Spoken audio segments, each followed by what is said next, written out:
Hello everyone. uh, if you remember, in the last video we have added a search facility to our form.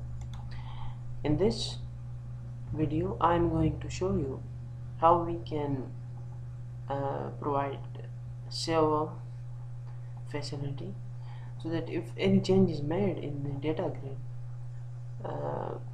can be saved in the database. So let's get started. First of all, you need to, in the last video I just do not care about to show you what are the names, the IDs of these controls. So please note down it this time. The name of this combo box is called names. The name of this is called values, and this one is filter records. The go button is button 1, and this time we added two more buttons here. One is the save changes, the name is save button, and the other one is the cancel button. What we gonna do is that we need to detect the changes in the data grid. These changes can be detected by an event. If you click here, there is an event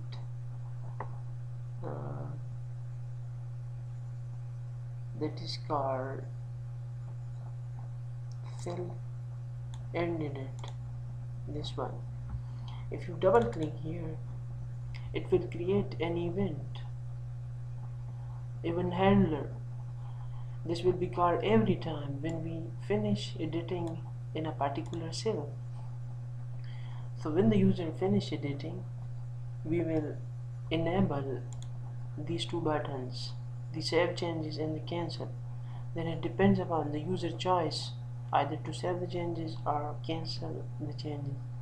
First of all, let us see what happens if we do some changes in our grid. Suppose we search based upon the ID, and this will retrieve a record from the database. Suppose we want to change the date here, so let's say we make it 2009. Okay, so this changes, if not saved in the database, it is saved in the current dataset, but these changes are not reflected in the original database. You can verify it by closing it, running it again,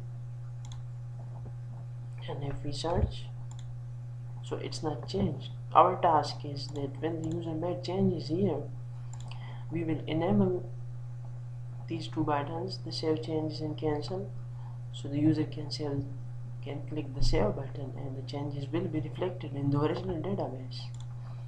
Okay, so let's get started. At the beginning you need to click this properties. At the beginning you need to disable both of these two buttons by making the enable is false. This can be found here, enable false. This one also enable false. Okay, we will enable it to true when we detect some changes in the data grid. Okay, so first of all we need to modify the previous code. If you remember, this is the snippet from the previous code. We need to make these variables the dataset, the adapter, and the global, so that these two variables, the ADP and the DS, can be accessed in all the functions. Now this time it's local to this particular function. We want to make these two variables global. For this purpose, it's simple. you need to declare them just after the class declaration.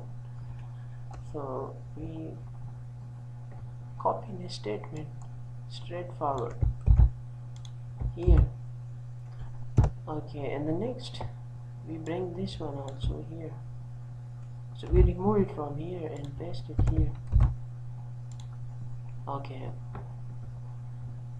now you need to remove this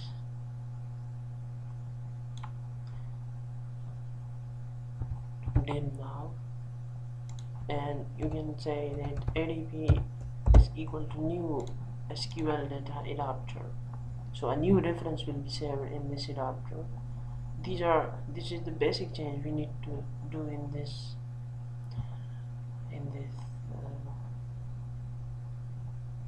function. Okay, next step is that when the search dialog load, the load function here, when you click just the form, you go into the load function. We want that when the form is loaded, there is no record displayed in the data grid. As you remember, the name of the data grid is excuse me, filter records. So here we are assigning the actual data. Here we say nothing. When the form is loaded, we do not want anything. Okay.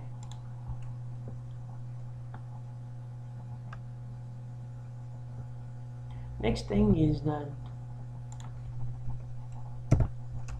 we also need to declare the DS.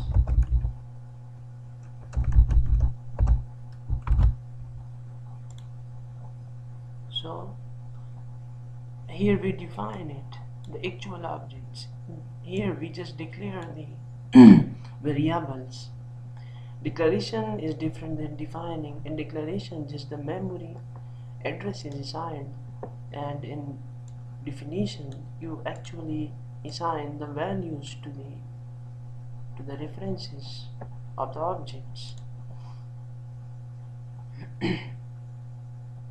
Okay,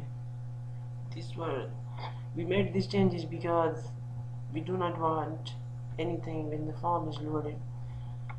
Okay, the one more thing is that this adapter is currently configured with just the select query.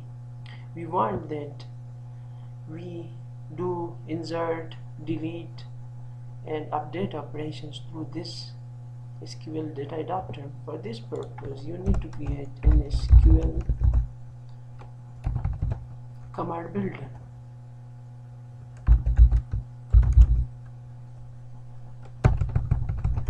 CMD builder is new SQL command builder. Okay, and as soon as we define our ADP here, the adapter, just after this statement we create an object for the command builder as well. We define it actually, SQL command builder. Here you need to give a reference of the adapter. So in this way we created a command builder for our adapter as well. Last time, if you remember, we were opening the connection and closing it at the end, but this time we want that the connection is open always, all the time.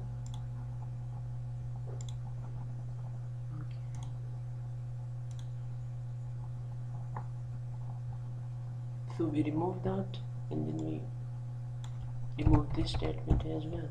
So it's more simplified now, except these 3 declarations. Okay, save the changes along with your work. Next step is to disable the save button and the cancel button every time the search dialog is loaded. The save button dot enable deleted to false. Cancel button enable NP.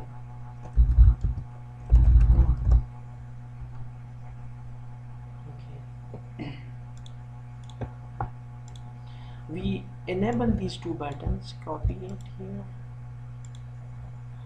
When the cell end editing, this is the event. If you remember that when we finish editing, we want to enable these two buttons, so make it true here.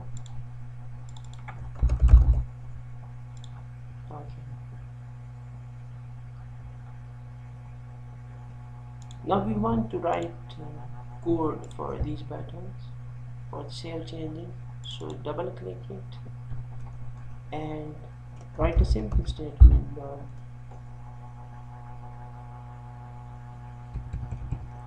ds dot accept changes and adp dot update.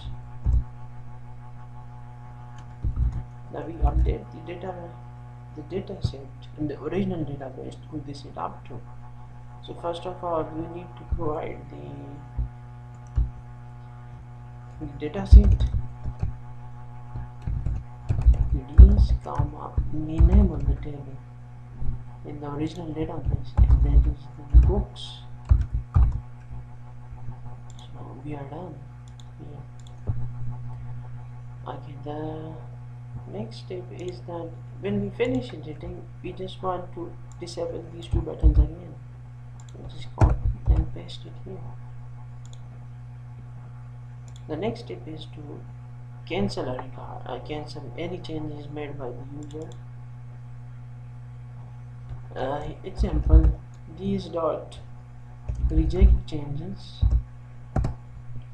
and after rejecting the changes, you need to refresh the data grid. So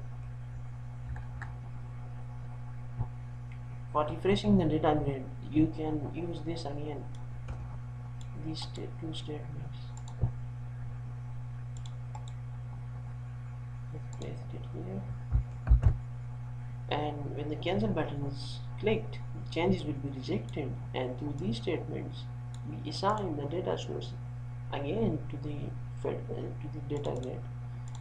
Okay, save these changes and run the application.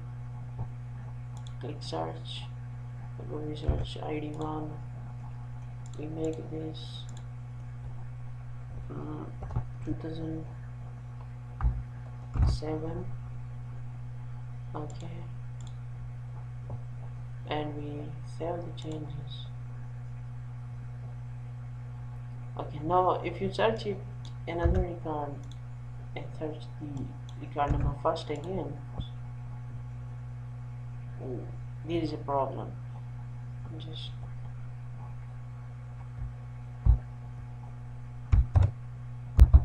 okay, we trace out the problems. The problem was that here we have this statement. Actually this statement is not needed if you are using the adapter for making the changes. The changes are already being made through the data grid in the DS, so we do not need this statement, and we just straightforward use this adp.update method. Okay, run it and let us check it. ID1, we wish to change the date. Okay, save changes, search another record and then search it back.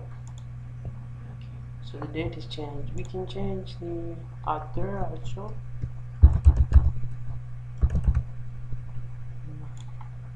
Save the changes, search it back, even verify again. You can run the application. You can see this is changed here as well. So Any questions you can post in the comments and I will answer them in the next videos. Okay, bye bye until then.